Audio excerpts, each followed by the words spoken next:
how to make a duct tape bucket. Let's check this out. So I got here a log, then we're going to put it over and stick it like this. And then I'm going to cut it right around here. Boom.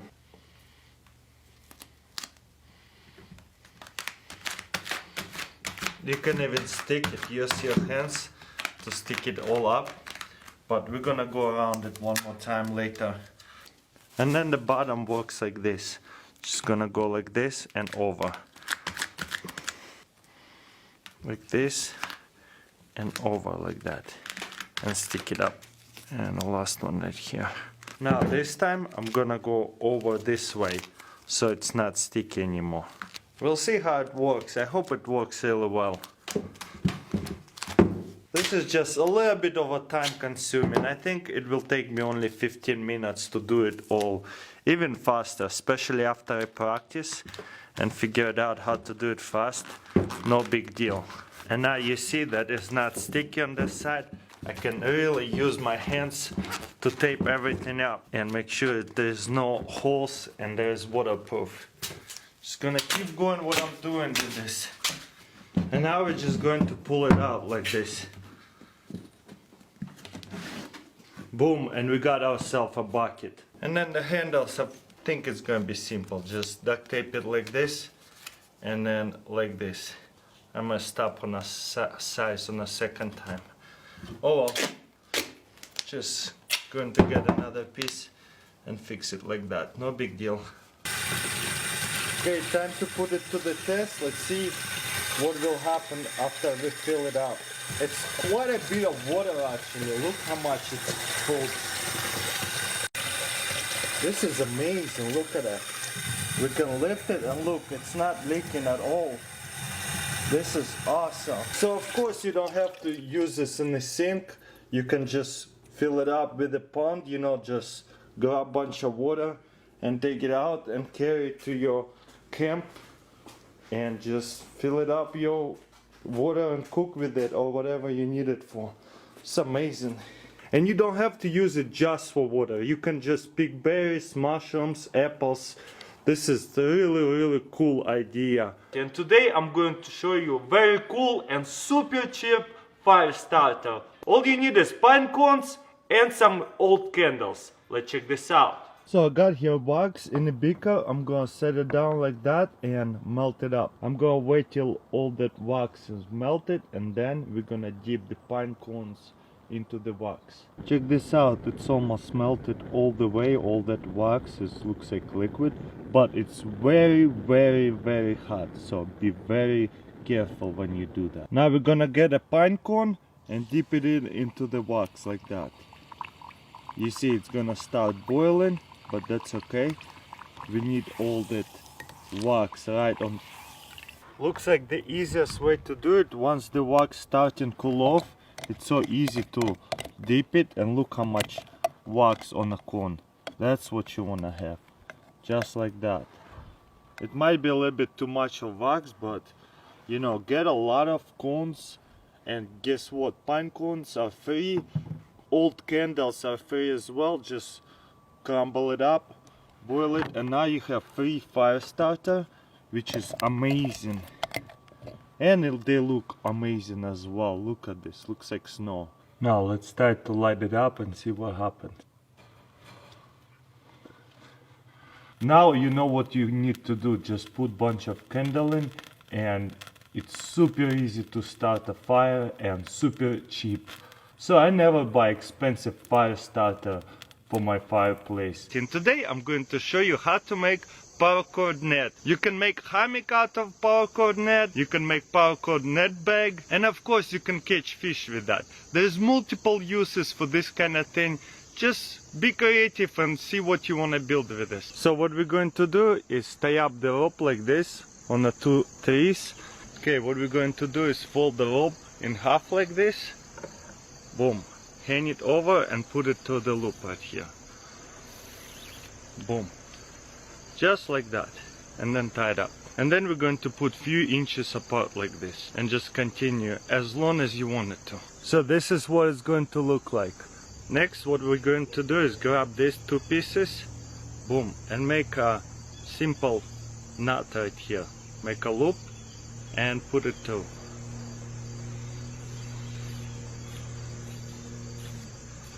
Boom, something like that, as you can see. And same thing on the same height. Right here. Same height, just twist it over, make a loop, and then put it into the loop. Adjust it so it sits pretty nicely. Something like that. And same thing right here. Boom. And we're just gonna continue to the rest of them the same way like that.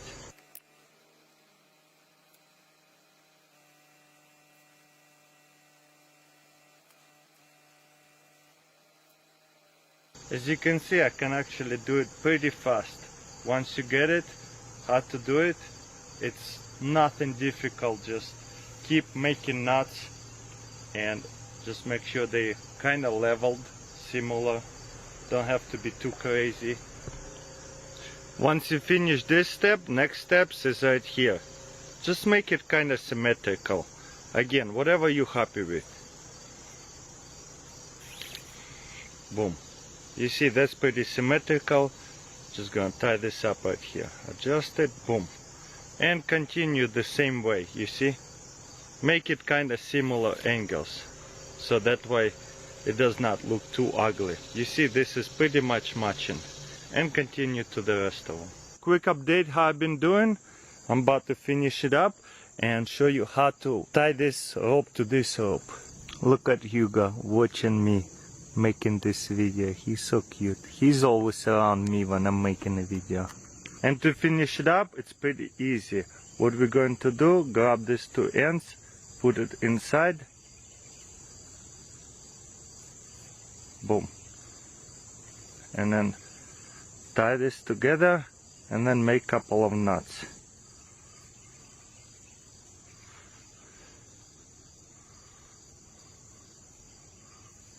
That'd be pretty good. Then we're going to trim up some ends, and so the rope doesn't untwine, we're just going to cinch it up over here.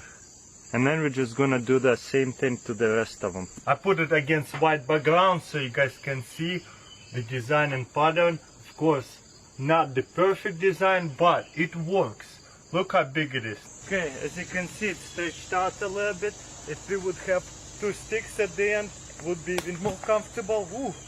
It almost broke, but there you go, guys. What do you think? Look, I can actually, wow, this is actually very comfortable.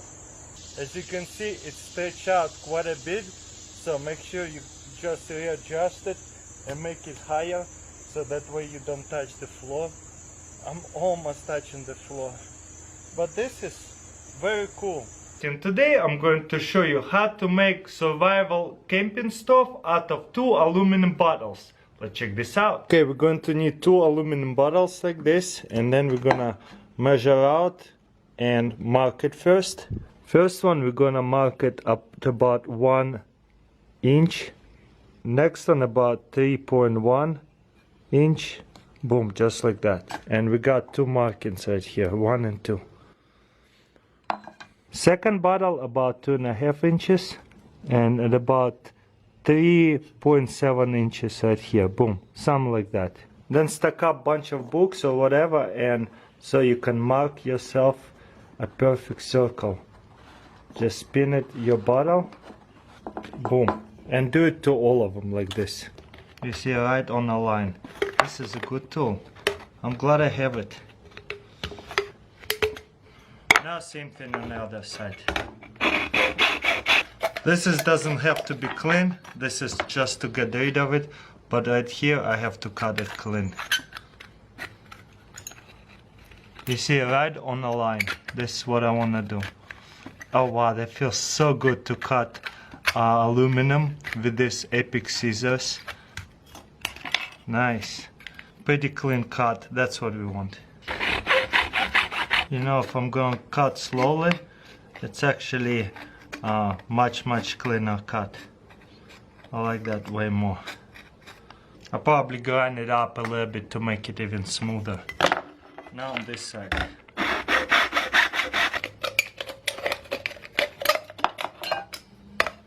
And you want to cut off all the sharp pieces as well. Try to make it smooth as possible. One more thing I need to do, you see how it's kind of sharp on these ends? I'm gonna just go grind it up so it's smooth and come back over here and finish it up. Okay, then we're going to grab these two pieces and put it inside like this. The skinny one inside the thick one. And then I got here two boards to kind of put it like that. So I can heat it like this, and the medium one will go in a thicker one like this. But I don't want to heat it too hard. I'm going to put another board on top of it and heat it slowly. You see it's going in.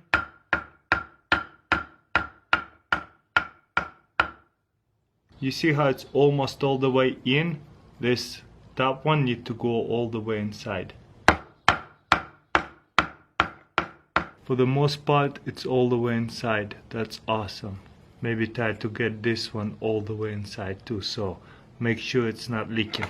And we are done. Check this out. You see this right here closed off? Right here, that's where we're going to put fill. And that's it. Let's see how it works. We got our alcohol stove right here, and then we're gonna put alcohol or heel, whatever it is. Oops, I spilled a little bit. Now let's light it up, see if it works. It doesn't look like it's burning, but it actually, look at it. That alcohol inside of it is definitely boiling. So it's just really hard to see that fire in the daytime. I got here a full pot of water. Let's see how fast will it boil the water. Boom. And of course we're going to cover it up, so that way it will boil even faster. It's been about 3 or 4 minutes, look at it. It's starting to bubble up inside of it. So maybe 2 more minutes and it will start boiling. Okay, I hear it boiling, that's for sure. Boom, and it's boiling really good, look at that. Bubbles are coming out really hard, so it's full boil. Look at that, guys. Doesn't it look pretty amazing when it's in the dark and when you actually see it? And boom, it's out. Awesome, love this thing. And today I'm going to show you how to chop wood with a tire. It's a pretty cool trick. Let's check this out. What normally people do is stand up log like this on the other log, or you can stand it on the ground. And then what happens, you split your log. You see, they fly everywhere. Then you have to bend your back over, stand it back up. Then you have to find it to where it's stable. So you gotta play around with this, you're wasting time. Then you gotta hit it again. Boom. And then pieces everywhere, then you pick them all up. Just takes a really long time.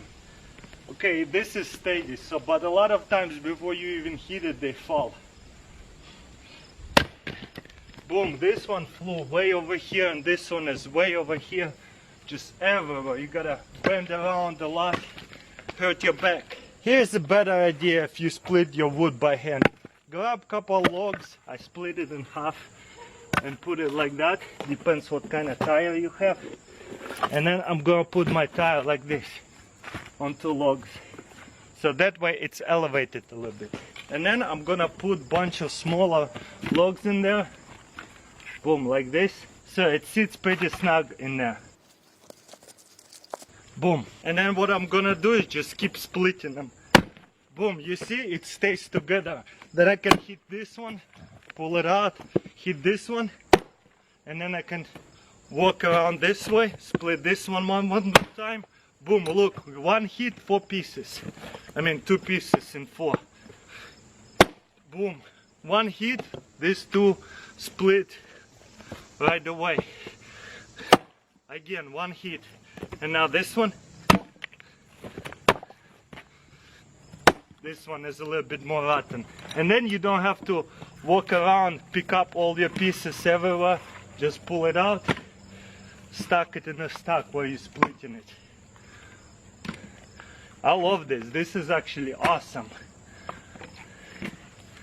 So if you splitting firewood by hand, tire trick definitely helps a lot. Wow, love that. And there's some kindling. Now let's do same thing but with a bigger log. See what happens.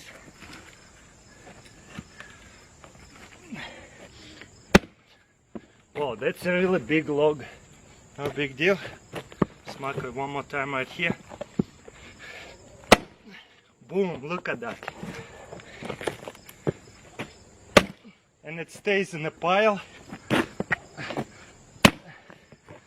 I can smash this one up one more time. And also when you split it in here, the tire works like a brake. Love it. Maybe split one more time this one.